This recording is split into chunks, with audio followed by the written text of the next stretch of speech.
viable is that an option now that we're have a relationship with the second congregation? It's an option. Technically, the deed is in our name.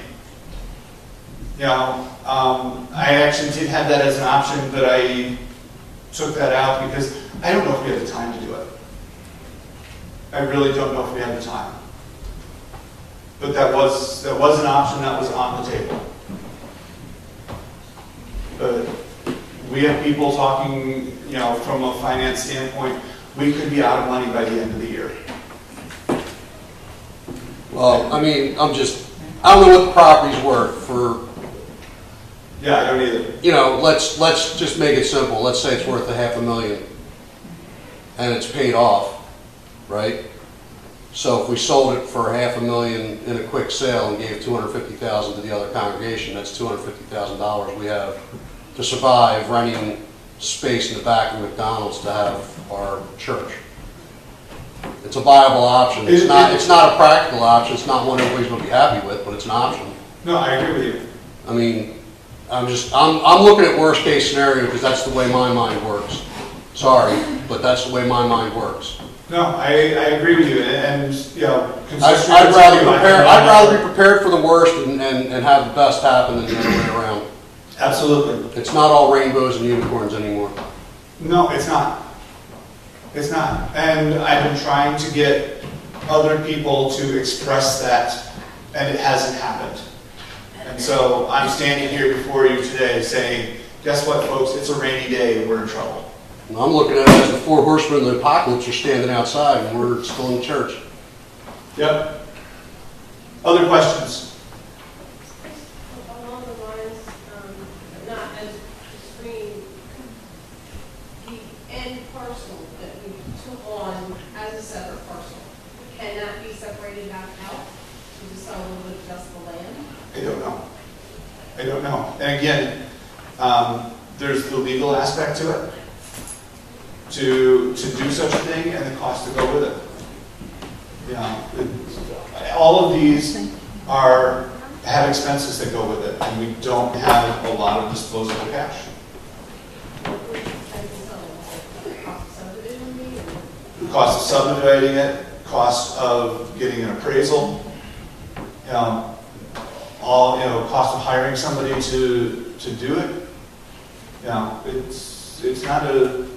It's not an overly exuberant amount, but there are costs. Yeah. The class of Synod just lost Johnsville, what, 4 years ago?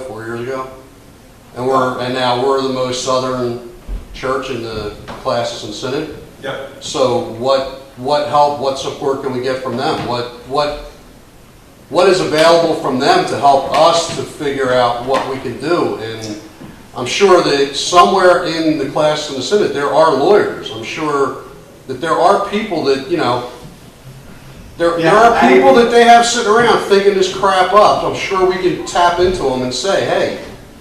I've sent an email to classes, and I kind of chewed them out because they haven't done their part. And basically I've gotten no response back. And that's about what we've gotten from classes. And my next thing then becomes, well, what the hell? Why not we just become an independent church? We own our property, they can't touch us, we can do what we want with it. And we don't pay them anymore. We're already not getting support. Right. So, I don't know the process to that. I don't know the repercussions of it either. But I don't either. Can you guys probably Maybe throw that at see them. if you can get us any help from the classes? I've already reached out to the appropriate members of classes. Yeah, we just have to follow the same process.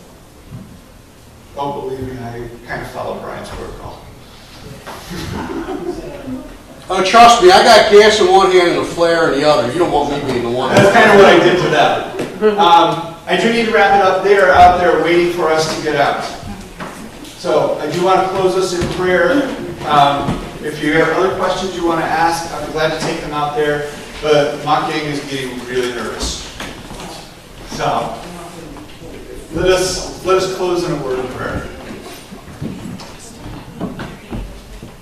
Lord God, you've called us to serve, and we're trying. We've got questions. We're looking for answers. But only you really know where we're headed and what we can do. But yet it also, in many ways, begins with us deciding to allow the Holy Spirit to work in us and through us in a way that's different than we're used to. May we not be like the captain of the speedwell and turn around and go back to what we know. For we know that there is so much more waiting ahead for us on shores unknown. Bless us, Lord. Amen.